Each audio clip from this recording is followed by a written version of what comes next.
Fans ఇతివృత్తంలో మనసు గాయపడ్డ రాజశేఖర్, ఆయన డైరెక్టర్ శ్రీమతి జీవితలకు చిరంజీవి స్వయంగా చెప్పిన క్షమాపణలు సరిపోలేదనిపిస్తోంది.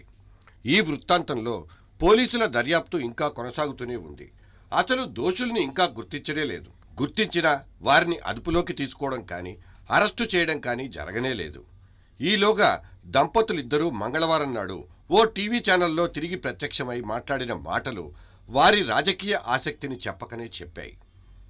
ప్రజాస్వామ్యంలో ఎవరైనా రాజకీయాల్లోకి రావచ్చు, మాట్లాడవచ్చు అనే మాటలతో మొదలైన ఈ 2 రోజుల హడావిడి ఇప్పుడు ప్రత్యేక తెలంగాణను సమర్థించేంత వరకు వెళ్లడం చూస్తే రాజశేఖర్ దంపతుల రాజకీయ ఆలోచనలు ఆవిష్కృతమవుతున్నాయి.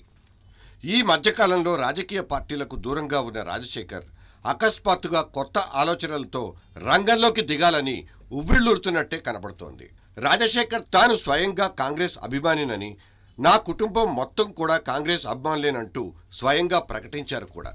అయితే ఆయన లోగడ లక్ష్మీపార్వతి స్థాపించిన పార్టీకి అహోరాత్రులు కష్టపడి ప్రచారం చేసిన విషయం అందరికీ తెలిసిందే.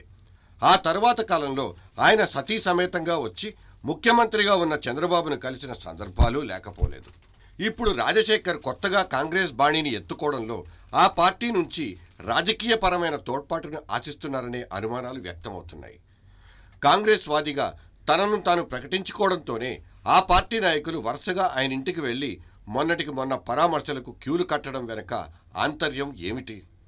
పైగా ఆయనంతటా ఆయనే తాను కాంగ్రెస్ వాదినని చెప్పుకున్నారు కాబట్టి సహజంగానే మేం పలకరించడానికి వెళ్లామంటూ నాగేందర్ వంటి నాయకులు బహిరంగంగానే మీడియాకు చెప్పారు.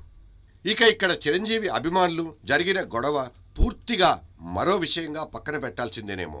ఇప్పుడు రాజశేఖర్ రాజకీయ ప్రస్థానానికి తెర వెనుక నుంచి తతంగం నడుపుతున్నది ఎవరైనా అది టార్గెట్ చిరంజీవి అనే మాటలు వినిపిస్తున్నాయి.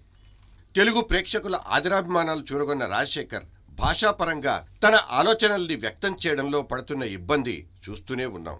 అందుకు తెర వెనుక ఆ మధ్యకాలంలో సాయికుమార్ గాత్రదానం చేసినా, ఇప్పుడు నిజ జీవితంలో ఆయన మాటలకు నిజమైన భాష్యాలు చెబుతూ ఆయన సతీమణి జీవిత గాత్రదానం చేసిన రాజకీయాల్లో మాత్రం ఇవన్నీ అపాత్ర దానాలే అవుతాయన్నది నిష్ఠుర సత్యం. Hello sir, are you listening?